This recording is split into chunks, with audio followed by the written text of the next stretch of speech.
नमस्कार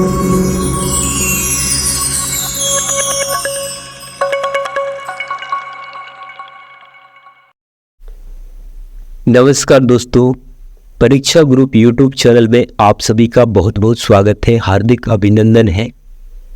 दोस्तों, आज का टॉपिक है हमारा वित्त आयोग।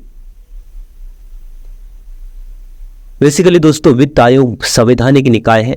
जैसे कि आप लोगों को पता है कि संवैधानिक निकाय और एक सांविधिक निकाय होता है। भारतीय संविधान में जिस आयोग का उल्लेख हो, जिस निकाय का उल्लेख हो, वो संवैधानिक निकाय के अंतर्गत आता है। संसद के द्वारा विधि बनाकर जो आयोग पारित किए जाते हैं उसको सांविधिक निकाय कहा जाता है। तो हमारा वित्त आयोग आज का संवैधानिक निकाय है, क्योंकि भारतीय संविधान के अंतर्गत इसका उल्लेख है अनुच्छेद 280 के तहत। पहला जो वित्त आयोग है उसका गठन 1951 में हुआ था। वित्त आयोग की स्थापना इसको माना जाता है 1951 में। आगे हम इस चीज पे देखेंगे, जो संविधान के भाग 12 है उसमें वित्त आयोग का गठन किया गया है और इसका उल्लेख है भारतीय संविधान के भाग 12 में अनुच्छेद 280 के तहत इसका उल्लेख किया गया है। राष्ट्रपति के द्वारा 5 वर्षों के लिए वित्त आयोग का गठन किया जाता है। भारत का वित्त आयोग, जिस प्रकार से अगर हम राज्यों की देखें राज्य वित्त आयोग को, तो ये राज्यपाल के द्वारा 5 वर्षों के लिए गठित किया जाता है राज्य के वित्त आयोग के लिए।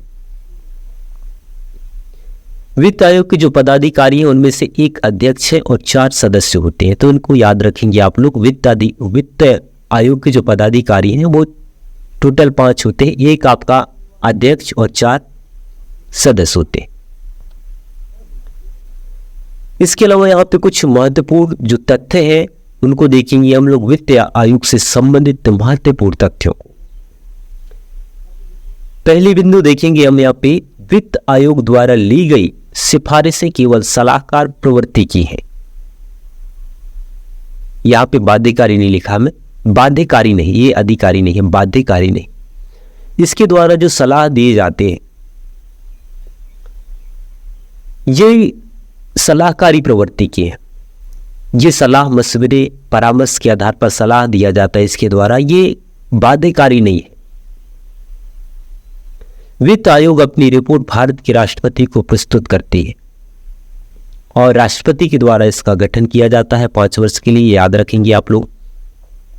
और कुछ चीजें यहाँ पे देखेंगे हम लोग, जैसे कि पंचायत और नगर पालिकाओं की वित्तीय स्थिति की समीक्षा के लिए राज्यपाल हर 5 वर्ष में वित्त आयोग का गठन करता है। जिस प्रकार से भारत में अगर देखें हम लोग, तो संपूर्ण भारत के लिए जो राष्ट्रपति के द्वारा वित्त आयोग का गठन किया जाता है 5 वर्ष के लिए। लेकिन राज्य वित्त आयोग के लिए, किसी पर्टिकुलर राज्य के लिए राज्य वित्त आयोग के लिए राज्यपाल के द्वारा 5 वर्षों के लिए राज्य वित्त आयोग का गठन किया जाता है और इसमें पंचायत नगर पालिकाओं की वित्तीय स्थिति की समीक्षा, उनकी जांच करने के लिए भी ये गठन करता है।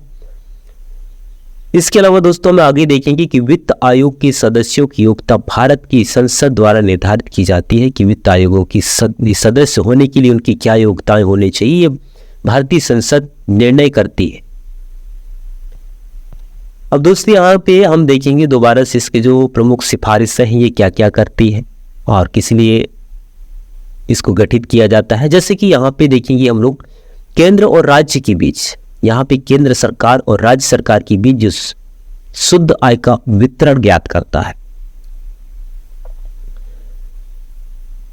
CFI भारत की संचित निधि से अनुदान सहायता के लिए सिफारिश करता है। और आगे अगर देखेंगे तो CFS जो राज्य संचित निधि है, भारत का संचित निधि और राज्यों की संचित निधि की संवर्धन के लिए आवश्यक सिद्धांत और उपाय की सिफारिश करता है। दोस्तों हम देखेंगे राज्य के लिए पंचायत और नगर पालिकाओं की संसाधन के लिए, यानी कि इनकी वित्तीय समीक्षा के लिए हमने इस बिंदु को पहले भी देखा है।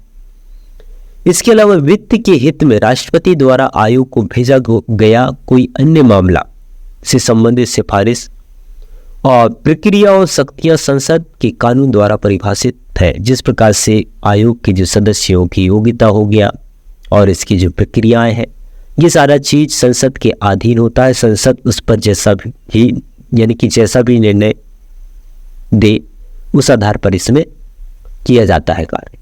तो दोस्तों ये था मेरा छोटा सा प्रयास, वित्त आयोग से संबंधित कुछ महत्वपूर्ण तथ्य लेके आया था मैं। और दोस्तों अगर वीडियो पसंद आए तो वीडियो को लाइक कीजिए और कमेंट सेक्शन में कमेंट कीजिए। दोस्तों मिलता हूँ मैं अगली वीडियो में, तब तक के लिए जय हिंद।